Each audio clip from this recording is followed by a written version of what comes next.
town street.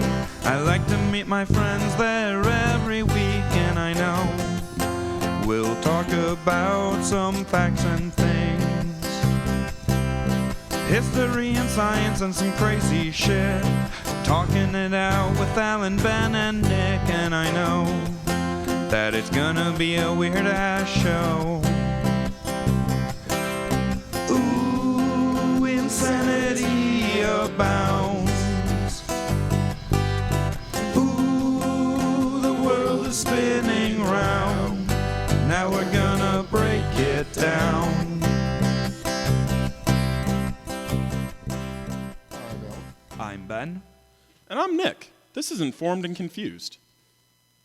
All right, no, I think the proper analogy here is I'm matter, Ben is antimatter, and you are the dilithium crystals. You know, I'm okay with that, because that means somewhere there's a Scottish man giving me all he's got. Am I allowed to laugh at that? Oh, yes! You were supposed to.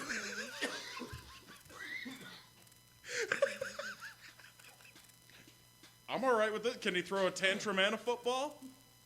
All right. All right, well, would you like to start in with Taiwan? Because I feel that's our meatiest nugget to start with. Well, it's the one that he actually has for today, and we haven't thought of anything better to go with, so. Yeah. Shh, don't tell them that. Then they'll know that 2 out of the 3 of us are idiots. We're cutting this anyways. Cutting it into No, what? We're not sure, but probably a gag reel. No, Pretty sure that Yeah, show's interesting. taken. no, they had a interesting development in Taiwanese. No, not Taiwanese. In Thai. Pardon me. Wrong adjective there. Yeah, no, Thailand, not Taiwan, correct? Yeah. I mean, both have booming child sex trades. I mean, it's understandable. Okay, I was gonna go with something, but no. Sex Probably trade wise. overruled. Okay. Anyways, in Thailand, they had an interesting development there. The sister of the reigning king has decided to run for prime minister on behalf of the opposition party. Now, correct me if I'm wrong, this is already after a weird military upheaval over here over the past couple years. This is trading power within the same family, isn't it? Well, I'm trying to remember the broad strokes of this, and I'm doing bad. no, it's broadly speaking, it's been going back and forth, a lot of different back and forths over the past decade or so. But basically, back in the 2000s, there was a series of where governments were forced out, first by simply by mass protest, and then eventually the military got involved. And for a number of years now, Taiwan has been basically under a military, not an outright military government, a military-backed government. Thailand. You said Sorry. Taiwan. Taiwan. Apparently, I just really want to talk about Now, Taiwan right oh, now. well, if we want to talk about Taiwan, let's mention the fact that Jackie Chan is from there. Gotta love Jackie. Yeah. And for those who don't know, Jackie Chan only has a career because he got knocked out by Bruce Lee, and Bruce Lee felt bad about it. The take is still in the movie, too. It's in the Ice House fight in Enter the Dragon. Jackie Chan just gets fucking blown away. And according to the story, I don't know how true this is, but the anecdotal story is that Jackie Chan came to with his head on Bruce Lee's lap, and Bruce was smelling salts, just, "Are you okay?" An old roommate of mine was a big Jackie Chan fan, and he had a bunch of Jackie Chan when he was a younger guy, like in his early 20s, doing foreign Hong films. Kong action films, Yes. baby. Yes. Yeah.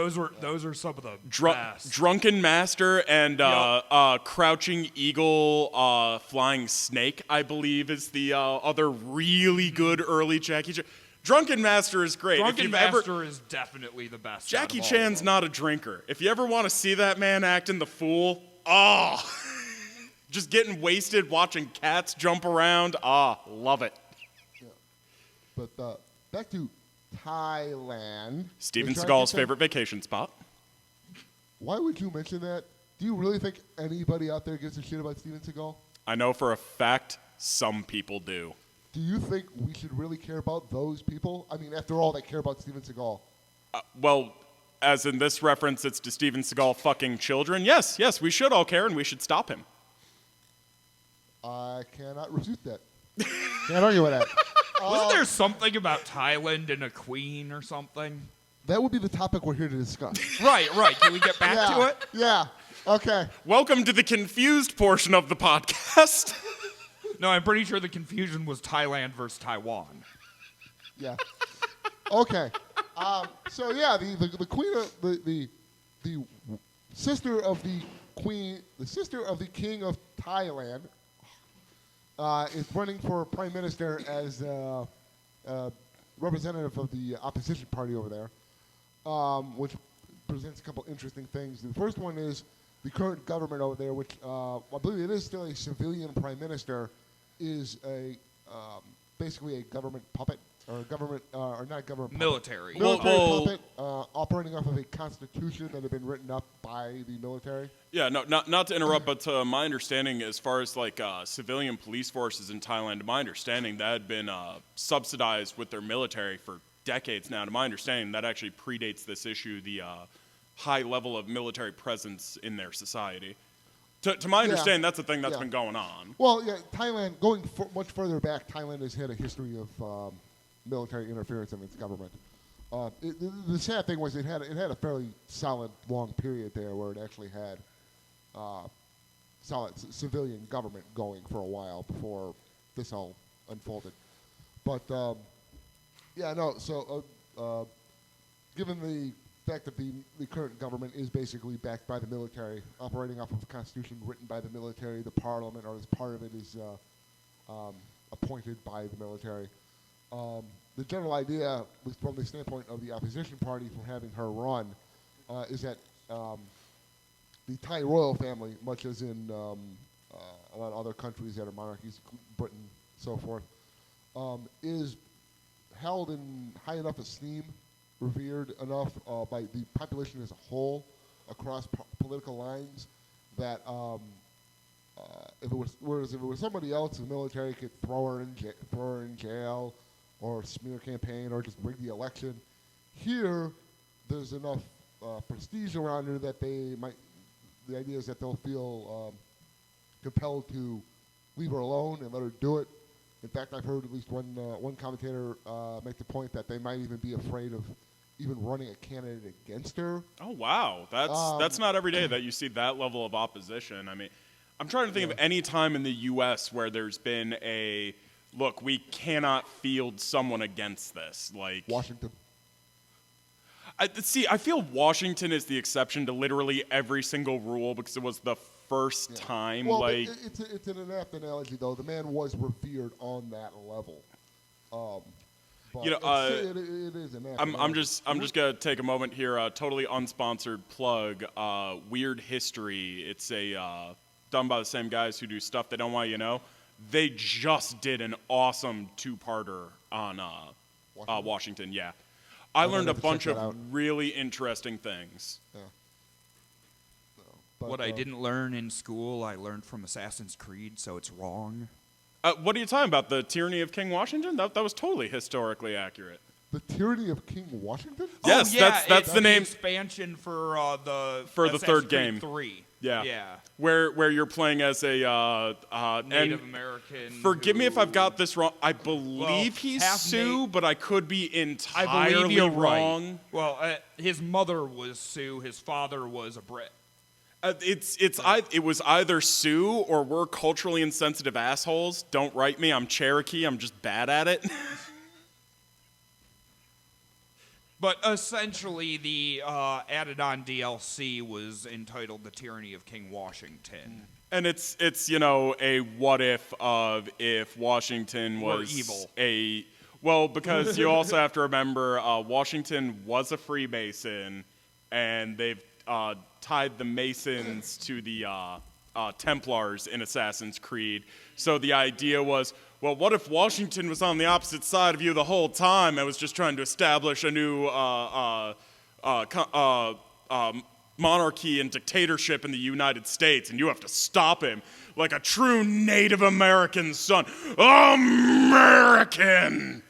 You wore red, white, and blue assassin's robes. I have so many issues with the third game. No one likes the third game. There's a reason everyone's like, no, fucking Black Flag. Don't play the third one. There is no third one. I just like pirates. Everyone does. That's why Black Flag is amazing. Except for the one ship stealth section. Fuck that.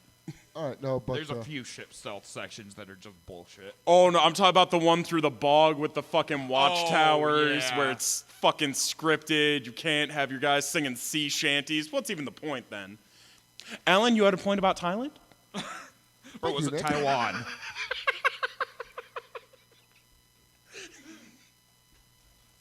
No, the latest thing I've heard on this is that the king is none too happy with his sister.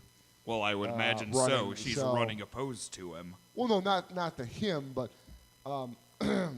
although I am not sure exactly where the king stands vis-a-vis the military government right now. So, I mean, it could be on a level like that he's simply not opposed to the current government. But mostly I think it's a matter of the Thai royal family has been like European monarch royal families where they stay out of politics. Constitutional monarchy. Constitutional monarchy, yeah. By running for active office like this, she's putting herself firmly into it. It'd be like if Prince Charles decided he was going to run for prime minister. In a weird way, I've kind of always wondered why royals didn't do that. Like when they stepped down, why they didn't take a personal role to it rather than a titled role. You know what I mean? You familiar with Otto von Habsburg? That is a name I'm familiar with. Incredibly vaguely and to a point where I am not comfortable discussing it in a public forum. I've heard the name. I think I'm tying it to the right events, but... He was, he actually only died a couple of years ago. He was the son of the last Austro-Hungarian emperor. He was actually a little kid when World War I ended. So he lived through that. I don't know if he remembered it. He was old enough to remember it or not, but he was alive. After the family got exiled into Germany or Switzerland or wherever they ended up, years later on, after World War II, and the EU got established, he actually served for a good long while in the European Parliament. Oh. As a representative from, I want to say from either from Austria or from Bavaria, I forget where. Yeah, no, that's kind of surprising. And it's an example of, but then again, that's from a deposed royal house in decades later. So a little different than a member of a sitting royal family. But I don't know. I forgive me if this seems like a utter flight of fancy, but I think we'd live in a little bit more understanding and wide-viewing world if, like, say, after the U.S. formed itself, we had our framework of our Senate, our Congress, presidency, how the branch is supposed to interact. You know, it's always surprised me that you don't see individuals from, like, these other countries when they're switching over to democracies possibly moving to another country to try and gain influence for an altruistic reason, for an idea of, well, hey, my family did this job, I know some of the pitfalls you're going to be looking at. It's always seemed a little strange to me how cloistered they are when the general narrative of society is that we need to open up to one another, especially in the modern age. The game of allies and enemies that the current globe is playing is kind of ridiculous. And to me, I could see it playing out differently if we had just been a little more eager to embrace one another. There are actually quite a few examples of that throughout history. Are there really? Where people, when they get kicked out of one country after leaving it or whatever, end up somewhere else and end up taking a leading role, not necessarily at the top, but yeah. I'm not saying like a president, but like, say an ex-British royal moves to the U.S., runs for Senate, becomes a senator. That I find it weird that shit like that doesn't happen. They have the money to finance campaigns and all the other legwork that would be needed. If they had a personal project, they could make sure that funding went through. It's one of those things. I don't know. To me, it's just a weird stance because I've always been one who, if you have enough, then your next responsibility is to look around you and make sure everyone else has enough. I'm not one for stockpiling, as it were. And you know what, for the people listening at home, I do think it's fair that we address one elephant in the room as we try to educate people through our particular brand of stupidity. Not you, Alan, you're actually smart. Yeah, as far None of us finished college, and I do feel that's right. All of us showed up. We all definitely showed up. We For a all while, went anyway. to colleges, just never picked up that piece of paper. By the time I ran out of money and was forced to drop out, I was president of my student body government. Yeah, my exit wasn't nearly as graceful. Mine wasn't Neither was graceful. mine. Okay, mine wasn't graceful either. I got appointed to the vice presidency that year, and then our president bailed on us.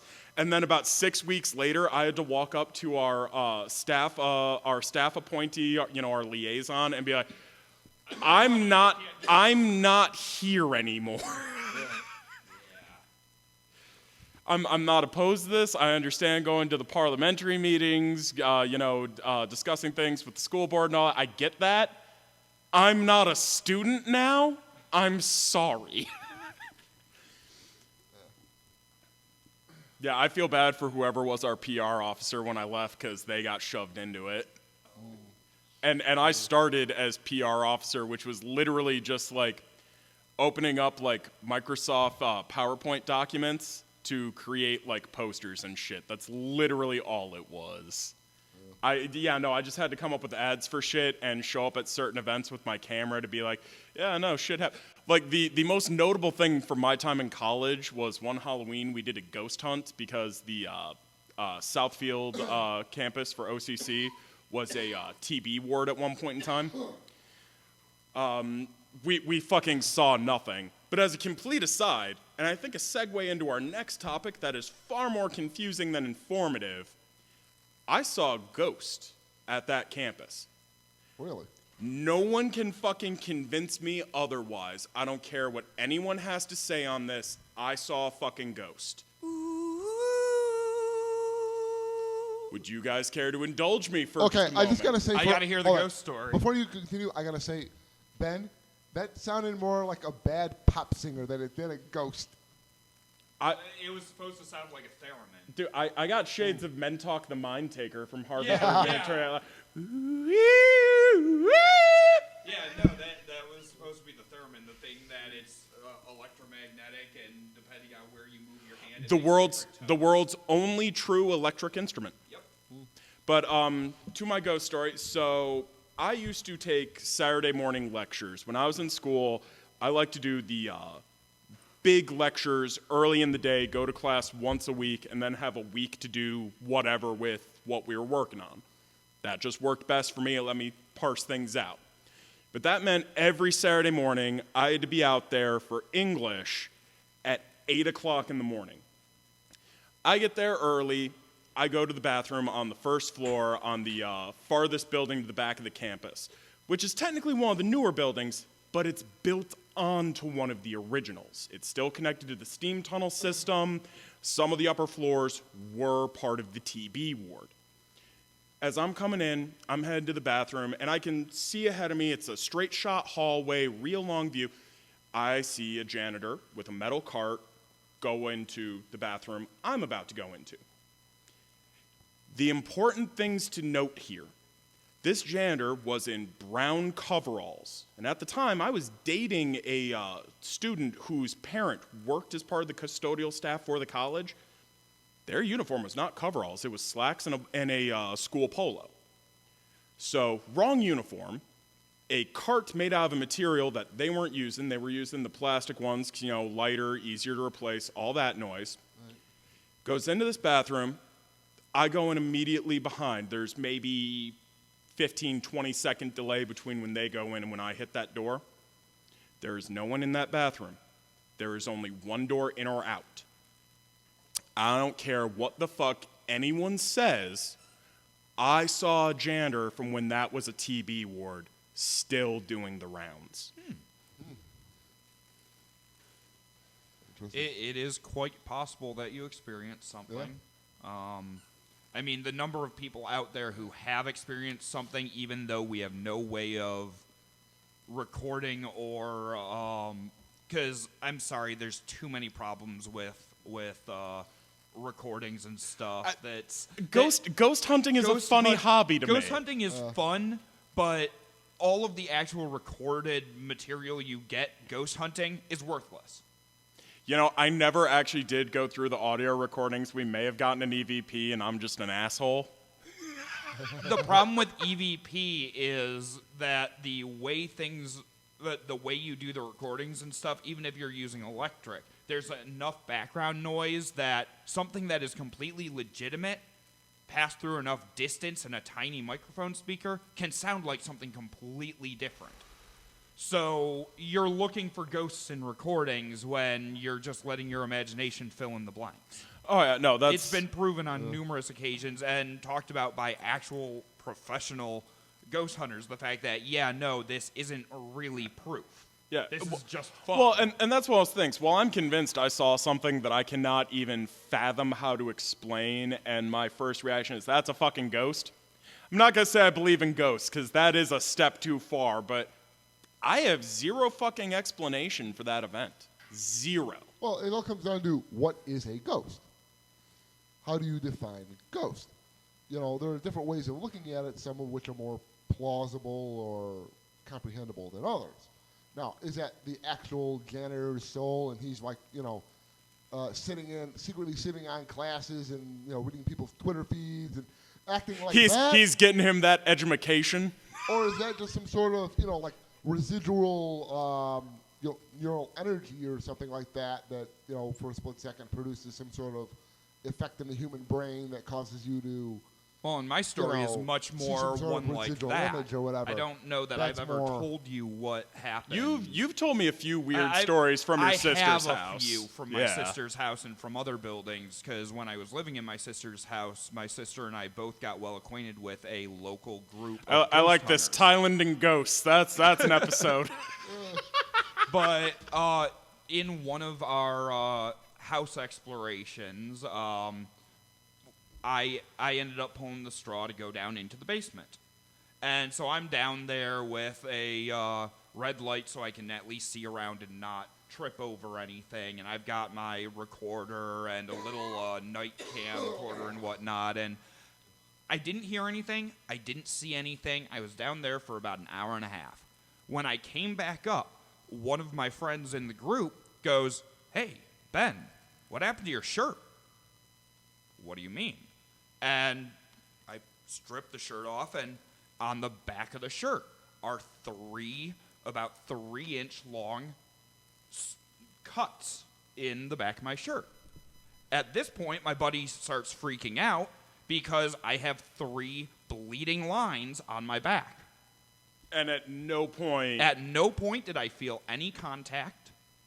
At no point was I ever backed up against something. See, I was about to ask a stupid question. You never bumped into anything. No.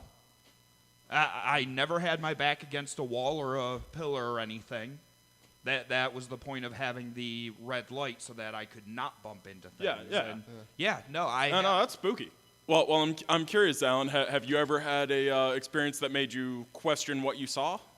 No, not necessarily ghosts, just something that you can't explain. I don't want to pigeonhole you. The closest thing I ever had to that was a time when it wouldn't have been like paranormal, but I think I might have been hallucinating. Those are always the best. Yeah. No.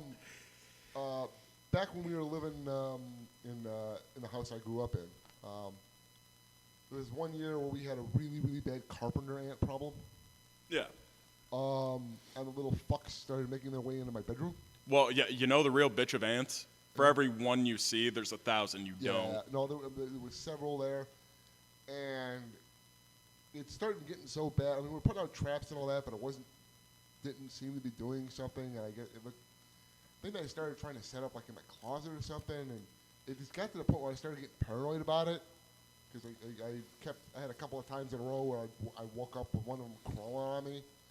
And I'm really, really phobic when it comes to bugs, especially when Arachnophobia is a common phenomenon. Yeah, but like, I I don't even remember how exactly what triggered it, but maybe I saw one or something like that crawling on the wall or something like that after having already killed one or something like that. But it had actually been only a little time after Easter, so I still had my Easter basket was sitting on my nightstand.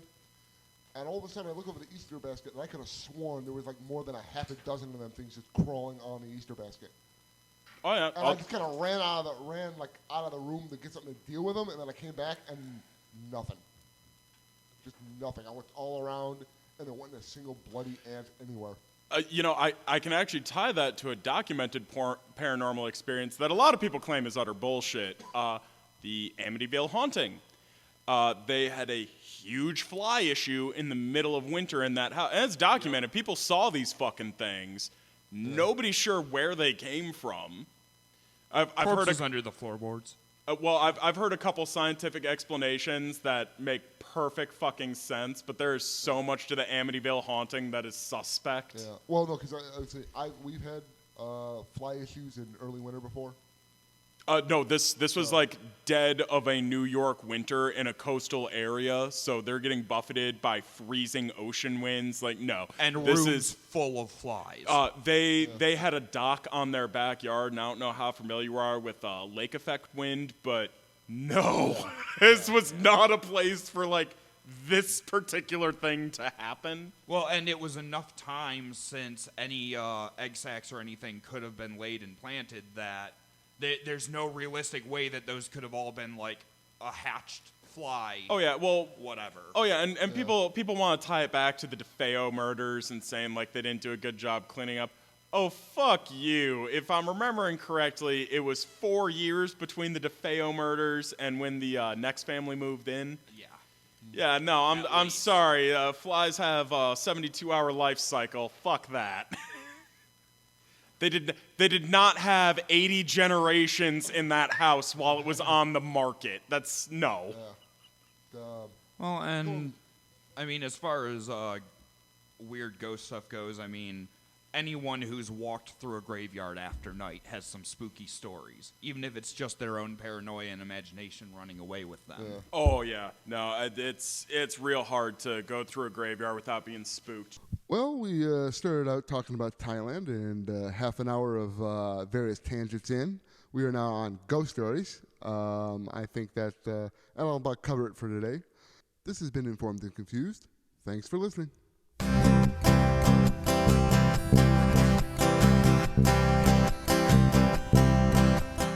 Next time on Informed and Confused. Game of Thrones, bitch. Game of Thrones, bitch. Game of Thrones, bitch. Game of Thrones, bitch. Because incest. Apparently, Franz Ferdinand had levels in Jedi, and he didn't tell anybody.